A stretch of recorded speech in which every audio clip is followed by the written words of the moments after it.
تحریم اکثر ہم دیکھتے ہیں کہ جو ڈرامے ہوتے ہیں اس میں شادیوں کے سین ہوتے ہیں اور وہ بڑے ایسے دکھاتی ہیں شادیاں کہ لیوش شادیاں ہوتی ہیں. اچھا ٹھیک ہے ڈرامے کی حد تک تو ٹھیک ہے, لیکن کہیں اس کا اثر ہمارے ہاں ایک طبقہ مڈل کلاس اور لوور کلاس بھی لینے لگتا ہے, اور ظاہر ہے ان کے پاس پیسے نہیں ہوتے اتنے, لیکن وہ پھر بھی اپنی شادیوں پہ بہت خرچہ کرتے ہیں. آپ کیا سمجھتی ہیں کہ کتنا غلط ہے؟ مجھے لگتا ہے لوگوں کو یہ سمجھنا بہت ضروری ہے سب سے پہلے کہ ڈرامہ اور ریالٹی میں بہت فرق ہے. کہ ڈرامہ جو ہے آپ ایک انٹرٹینمنٹ کے لیے دیکھ رہے ہیں, وہ ایک میڈ اپ اسٹوری ہے, وہ ریئل لائف سے آپ کے بہت دور ہے وہ چیز نا, اور لوگ اس سے اتنا کنیکٹ ہو جاتے ہیں. آپ یقین کریں کہ بعض اوقات اپنے جو کریکٹرز ہوتے ہیں اس کو وہ اتنا اپنے اوپر طاری کر لیتے ہیں کہ وہ ویسے ہی بہیو کرنے لگتے ہیں. میں کہتی ہوں کہ ایک ایکٹر کریکٹر میں اتنا نہیں آتا ہوگا جتنا پبلک آ جاتی ہے دیکھ کر. تو وہ لوگ جو ہے نا جو ڈرامے میں دیکھ رہے ہوتے ہیں ان کو ہوتا ہے کہ بس یہی ریالٹی اور ہم نے بھی ایسے ہی کرنا ہے, جو ٹرینڈ بن گیا, جو چیز ہو گئی, جو انہوں نے ڈائلاگ کہہ دیا وہی ہم نے بات کرنی ہے. تو ان کو سمجھنا ہوتا ہے کہ وہ ایک لیسن ہے, ایک ناول بیسڈ ہے, وہ ایک ڈرامہ ہے.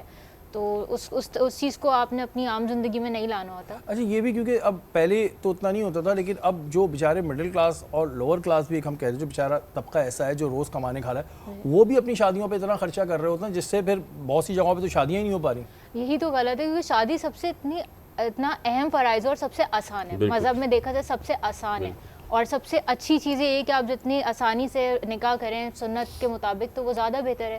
لیکن لوگ جو ہیں وہ وہی جو ٹرینڈ چل رہا ہے کہ ہم نے پراپر ایونٹس کرنے ہیں اور دکھاوا کرنا ہے, اور جب تک ان کو وہ پذیرائی نہیں مل رہی ہوتی تو وہ ریلیکس نہیں ہوتے ہیں. تو وہ اچھا لوگوں کو کیا ہوتا ہے, کھا پی کے چلے جاتے ہیں, کھا پی کے انہوں نے کچھ نہیں کہنا, at the end of the day آپ کا ہی وہ ہے, بلکہ اس میں بھی دو چار برائی کر دیتے ہیں, بریانی میں بوٹیاں کر دی, بوتل نہیں ملی, بالکل یہ باتیں ہو جاتی ہیں. محسن بھائی اگر اس کو دینی طور پہ بھی دیکھیں, کیونکہ وہی بات تھی نا دین اور دنیا پہ ہم بات کر رہے ہیں, ہمارے ہاں شادیوں میں اب ہم دیکھتے ہیں کہ بہت زیادہ دکھاوا ہونے لگا, 6 تو ایونٹ ہو رہے ہوتے ہیں.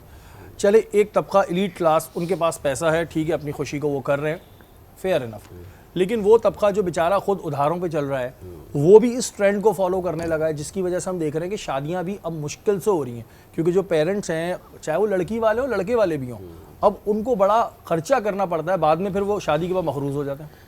دیکھیں یہ جو سوال آپ نے کیا شریف بھائی, اسلام نے نکاح کو جیسا بھی بہن نے بیان فرمایا بہت آسان بیان فرمایا. بھائی مسجد میں جائیں اور مسجد میں آپ کے پاس خاص طور پہ 2 گواہ موجود ہو, اور لڑکا جو ہے وہ چھوارے لے کر آیا ہو, 2 گواہ کے سامنے ایجاب و قبول کیا, ادھر لڑکی سے آپ نے ایجاب و قبول کرایا اور چھوارے بانٹ دیے, آپ کا نکاح ہو گیا. اور لڑکے کی ذمہ داری ہے ولیمہ کرنا. یہ جو ہم کہتے ہیں نا ہماری بیٹی کی شادی میں پورا کھانا کریں گے, 10 آئٹم بوفے لگائیں گے, یہ اس باپ کی ذمہ داری نہیں ہے جس نے اپنی دخت جگر کو تمہارے حوالے کر دیا.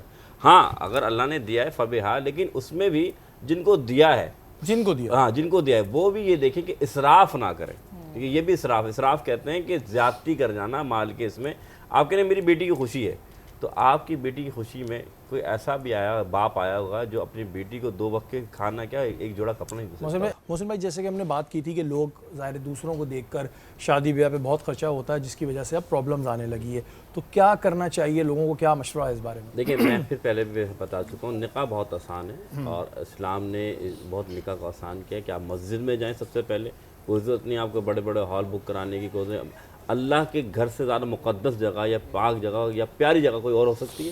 اللہ کا گھر سب سے پیارا ہے کیونکہ اللہ کا گھر ہے, تو آپ اللہ کے گھر میں جو ہے اہتمام کیجئے نکاح کا. وہاں پر نکاح میں آپ جو ہے جو لڑکا اپنی طرف سے جو ہے وہ چھوارے بانٹے اور وہ ولیمہ کر دے جو سنت رسول ہے.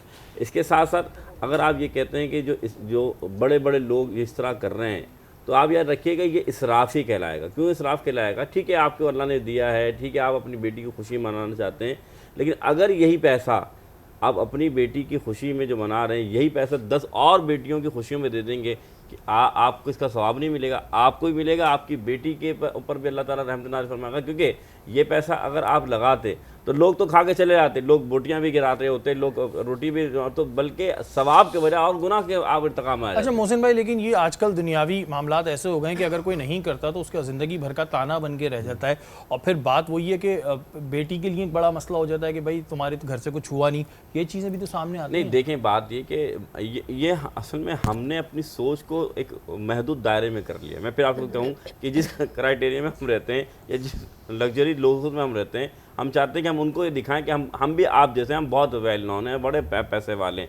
بھائی اتنی سی بات ہے, چند دن بات ہوں گی، لیکن یاد رکھیے آپ کا یہ عمل ہو سکتا ہے آپ یہ اسٹیپ اٹھائیں، آپ کو دیکھ کے 10 اور یہ اسٹیپ اٹھائیں گے تو پھر معاشرہ بہتری کی طرف جائے گا. لیکن آپ اگر یہ غلط عمل کرتے ہیں پھر لوگ آپ کو دیکھ کے اور کرتے ہیں، پھر اس غریب کا جو معاملہ ہے وہ پھر فقدان میں آتا ہے، وہ قرضے لیتا ہے، وہ بیمار، وہ پریشان ہوتا ہے، وہ پھر گناہ کا راستہ اختیار کرتا ہے. تو آپ کی وجہ سے کئی لوگ گمراہ ہوں گے. بہتر نہیں کہ آپ ایک عمل کر لیں، تھوڑی دن کے لیے تکلیف ضرور ہوگی لیکن آپ کے اس عمل سے لوگوں کے لیے راہیں کھل جائیں گی. اچھا، بہت سے لوگ ہیں جو دنیاوی فکر میں اتنا لگ گئے ہیں، وہ کہتے ہیں ہم پہ ٹینشن ہے، پریشانیاں ہیں، مہنگائی، بے روزگاری، اس چکر میں وہ دین سے بہت دور ہو جاتے ہیں. انہیں کیسے راغب کریں؟ دیکھیں، سب سے پہلی بات آپ مجھے یہ بتا دیجئے کہ جو شخص یہ بات کر رہا ہے کہ میرے پاس وقت ہی نہیں ہے کہ میں نماز پڑھ سکوں، دین پڑھ سکوں، آپ یہ اور میں کوئی بھی دعویٰ نہیں کر سکتا کہ ہمارے پاس کتنا وقت ہے کہ موت ہمارے سر پر بیٹھی ہو.